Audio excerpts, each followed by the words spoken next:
네, 해외 투자 액티브 패시브 시간입니다. 해외 투자에 있어서 여러 가지 방향성 제시해드리고 있습니다. 찾아보시면서 여러분만의 전략을 수립해보시면 좋을 것 같고요. 오늘은 하나금융투자의 김민아 FA와 함께합니다. 어서 오세요. 네, 안녕하세요. 김민아입니다. 네, 오늘은 어떤 내용들 준비가 되어 있나요? 네, 오늘 저희 패시브 포트폴리오 가져가고 있는 종목 중에 중신증권과 스타벅스 이 부분 조금 저희가 커버를 해보고요. 그리고 증시 요약 간단하게, 정말 간단하게 한번 하고 넘어가도록 하겠습니다. 자, 우선 다우지수 보시면은 어제 소폭 하락 마감했습니다. 전일 대비 0.02% 빠진 21,808.40포인트로 시장을 마감했습니다. 이게 이제 허리케인 하비가 텍사스 쪽에 상륙을 하면서 거기 있는 이제 정유 시설들에 좀 피해를 입힌 것으로 보이고요. 그 피해 시설과 관련된 보험회사들이 좀 큰 폭으로 하락한 그런 모습을 보여주었습니다. 그리고 또 에너지주도 역시 하락을 하면서 어떤 지수를 끌어내리는 데 한몫을 했고요. 한때 지금 뭐 휘발유 선물 같은 경우에는 장중에 7%나 빠지는 그런 모습을 7% 가까이 급등하는 그런 모습을 보여주기도 했습니다. 이에 비해서 나스닥은 소폭 상승한 채로 마감했죠. 전일 대비 0.28% 상승한 지금 6,283.02포인트로 시장을 마감했습니다. 상승을 했다기보다는 시장에 대해서 방어를 좀 해냈다. 이런 부분을 좀 말씀드리고 싶고요. 그리고 두 지수 다 굉장히 혼조세였다. 이런 부분이 좀 시장에 깔려 있는 것 같습니다.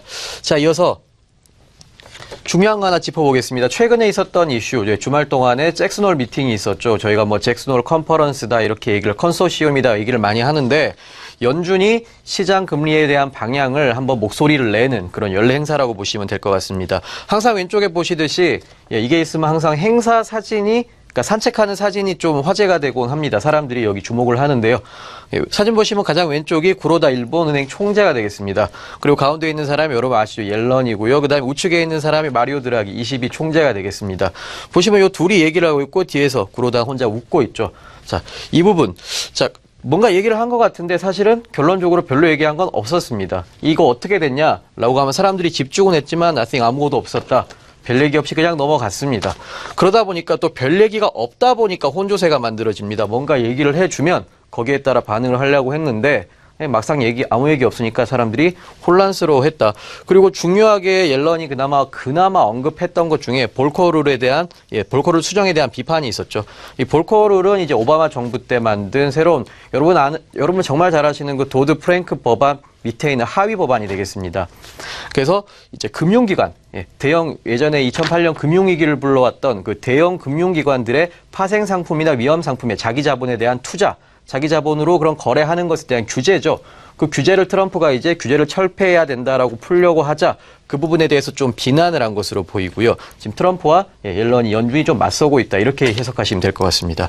그리고 트럼프의 보호무역주의 이것도 비판을 하고 있죠. 이런 언급이 있었고요. 그리고 일본은 지금 하고 있는 양적 완화를 지속하겠다. 이렇게 얘기를 했습니다. 그리고 또 가장 중요했던 시그널은 별 얘기는 없었지만은 금리 인상을 완만하게 하겠다는 시그널을 좀 시장에 준 것 같습니다. 금리 인상을 안 하지는 않는데 하긴 할 건데 그렇게 빠르게 할 필요는 없어 보인다라고 얘기했습니다. 이대로 가면 올 12월에 금리 인상을 하지 않을 수도 있다. 이런 메시지를 전한 것으로 보고 있습니다. 자, 그러다 보니까 유로화는 2년 반 만에 최고치를 기록하는 그런 모습도 보여주었습니다. 자, 이어서 포트폴리오 중간 정리 간단하게 한번 해보겠습니다. 그러시면 중신증권과 EM, 그리고 타이거 200, VNQ, 스타벅스, 넷플릭스 이 6개 종목을 저희 10%씩 지금 가져가고 있고요. 그리고 현금 40% 비율 그대로 가져가고 있습니다. EM 보시면은 지금 역시 수익률 7.54%, 어제 44.77달러에 시장을 마감했는데요. 지금 EM 같은 경우에는 신흥국에 대한 좀 노이즈가 조금씩 나오고 있는 상황이지만 아직까지 특별히 자금이 유출되는 그런 모습을 보이지 않고 있기 때문에 그대로 가져가는 거고요. 중신증권은 뒤에서 한번 말씀드리겠습니다. 큰 폭으로 상승을 했죠. 7.62% 수익 보여주고 있습니다. 그리고 타이거 200은 역시 삼성전자가 이제 외국인들이 좀 매도를 하면서 코스피 지수가 전체적으로 약간 빠지면서 역시 0.83% 조금 하락한 모습 보였고요. 그리고 VNQ 같은 경우에는 수익 조금 발생하고 있습니다. 1.24%. 그리고 스타벅스, 넷플릭스 역시 두 가지 종목이 좀 하락을 많이 보여주고 있는데 오늘은 스타벅스에 대해서 한 가지 점검을 해보도록 하겠습니다. 자, 중신증권 먼저 간단하게 보시면은 매출이 186.94억 위안 기록했습니다. 실적 발표가 있었죠. 네, 이게 2.95% 전년 동기 대비 상승한 수치 되겠고요. 그리고 순이익은 49.27억 위안. 이게 전년도 대비 마이너스 6.02% 빠진 수치입니다. 실제로 증권사가 굉장히 그동안 힘들었죠. 2015년부터 주식 거래가 없다 보니까 굉장히 많이 힘들어서 내부적으로도 막 마진에 있어서 마진을 많이 못 남기고 고생을 많이 했습니다. 자, 그러다가 최근에 주가가 지금 보시면은 급등했죠. 네, 너무 급등해가지고 18.2위안에 어제 시장을 마감했는데요. 이 급등의 원인으로는 지금 중국 증시, 앞서 방송에서 보셨겠지만은 그 지금 20개월째 최고치를 기록해주고 있습니다. 갑자기 좋은 모습 보여주고 있는데요. 이 원인에는 뭐 국영기업이 역시 좀 좋은 모습을 보여줬다, 이런 점을 좀 들어볼 수 있겠고, 그리고 어닝 서프라이즈를 기록하는 기업들이 주로 이제 국영기업들, 그러니까 그동안 그렇게 걱정이 됐던 국영기업들이 좀 괜찮다, 이런 것들이 이제 투자자들이 인지를 하면서 증권업종도 7% 급등하는 모습을 보였고요. 역시 저희 중신증권도 마찬가지로 급등하는 모습을 보였습니다. 자, 이어서 스타벅스 잠깐 보시면은 우선 차트 보시고 쭉 보시면은 어제 지금 거의 일주일 동안 그나마 소폭 반등하고 있는 괜찮은 모습 보여주고 있습니다. 많이 빠졌었죠. 그러다 어제 54.4달러에 새벽에 시장을 마감했습니다. 자, 스타벅스 지금 나오고 있는 얘기가 이게 소비재죠. 여러분 스타벅스 쉽게 생각하시면 됩니다. 그냥 가장 쉬운 종목입니다. 커피 파는 데입니다. 자, 커피를 팔면서 그렇게 노이즈가 많이 발생할 일이 사실은 없죠. 사실은 없는데 항상 따라다니는 얘기는 항상 똑같습니다. 부정적인 뉴스가 한참 나올 때가 있었죠. 저희 실적 발표 이후에 전후로 실적 발표 이후에 계속 이런 뉴스가 나왔습니다. 그러니까 주가가 실적 발표 후에 9%나 빠졌고요. 이게 52주 최고가 대비하면은 19%나 빠진 그런 수치가 되겠습니다. 항상 나오는 게 이 장기 성장에 대한 우려, 이 부분이죠. 그리고 성장 속도가 점점 지금보다 늦춰질 수가 있다. 항상 나왔던 얘기입니다. 자, 이 얘기인데 최근 들어서 이제 현지에서는 좀 바뀌고 있죠. 호재로 전환 중이다. 지금이 오히려 매수 기회다라는 얘기가 실제로 유력 언론을 통해서 많이 나오고 있습니다. 자, 이런 발표가 나오고 나서 증권사가 매수 의견을 내고요. 또 EPS를 조정하고 있는 그런 모습 보여주고 있습니다. 저희가 이제 동일 점포 매출이 긍정적인 흐름을 보이고 있다. 그러니까 미국 내 점포 매출이 견고하다는 데서 좀 안정적인 부분을 찾고 있는 것 같고요. 특히 가장 중요한 거 이 부분이죠.